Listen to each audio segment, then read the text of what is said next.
Hello and welcome. In this short video, we are going to talk about the Russian or Putin's call for martial law.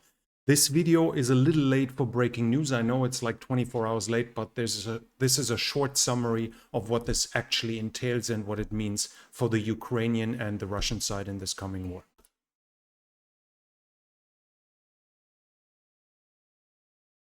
Putin has now called martial law in the freshly annexed territories of Ukraine. In the territories adjacent to those, it's called like medium preparation.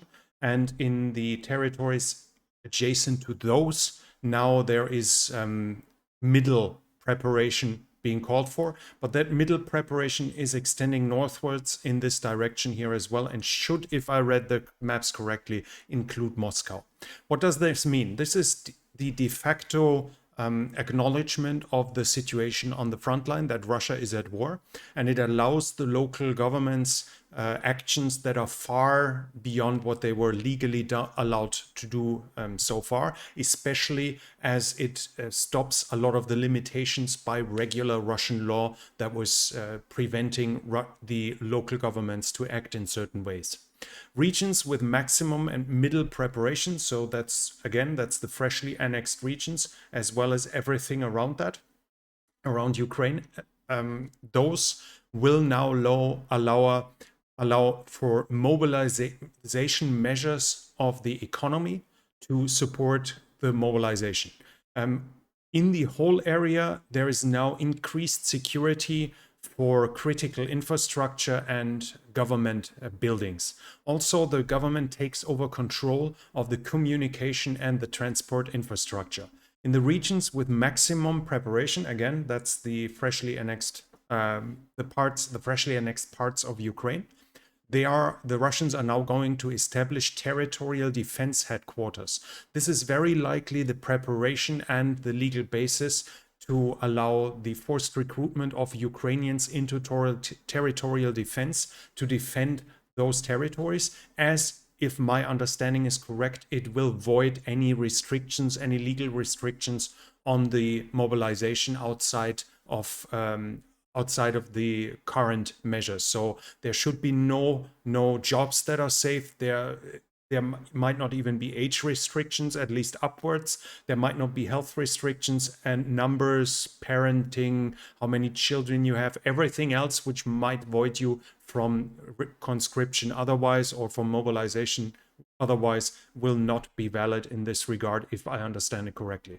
In other regions, they are allowing for measures for territorial and civil defense, and the regions with medium preparation is allowing the temporary resettlement of civilians. And obviously, we're not just talking about Crimea, Rostov-on-Don, Belgorod, Voronezh, or Kursk, or Bryansk, something like this, but those measures for temporary resettlement of civilians will obviously also be allowed in the annexed parts of Ukraine, which will allow the Russians, if they want so, to deport Ukrainian civilians into Russia itself. The measures, apart from that, measures to supply the need for the armed forces, other troops, and other military formations and units, as well as the civilian needs to cover those, and that's the wording in the decree, are now legalized, which according to this wide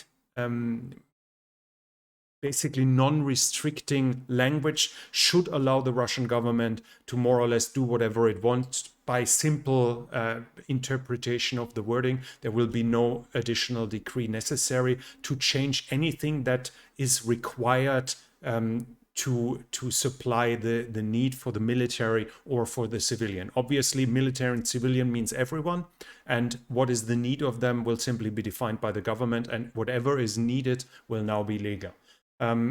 All of this is like the Russian government has given itself the power, more or less, to do whatever it feels necessary for this war. In all of the regions of this, where this is now decreed, and that doesn't include all of Russia, but it includes everything, including the medium preparation. At least that's my understanding. In all of those regions, now the the freedom of movement for persons and vehicles is now limited, and the government is still claiming that leaving the country is still legal, and it doesn't aim to make it illegal anytime soon. The measurements, though, will obviously allow the Russian government to ban men, for instance, men in fighting age, to leave the country, even though as of now it is not done yet. Now, how has this to be seen? It's an obvious acknowledgement of the facts that Russia is at war, and it has to be seen like a salami slicing tactic that slowly the Russian government is now implementing measures that are massively impacting the population without doing it too fast at once and thus creating too much dissent.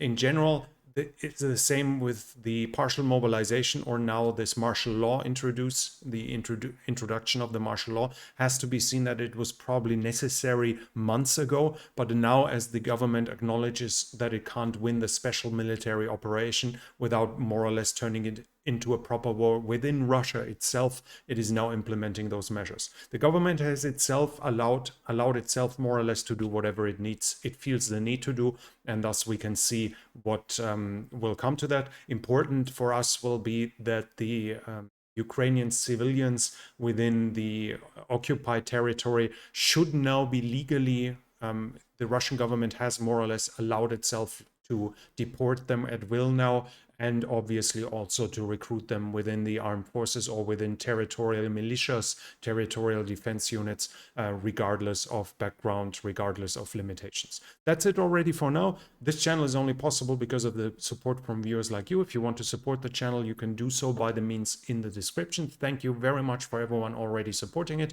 And obviously, if you enjoyed this, I want to invite you to hit the subscribe button and don't forget the bell icon so you don't miss future videos. Click the like button and comment where you think this is going to go further. Will the Russian government actually ban civilians from leaving the country anytime soon? Every discussion in this regard can be really interesting, seeing the arguments from the other side, and obviously it helps the channel grow because of the algorithm. That's it for now. Thank you for watching, and I'll be back.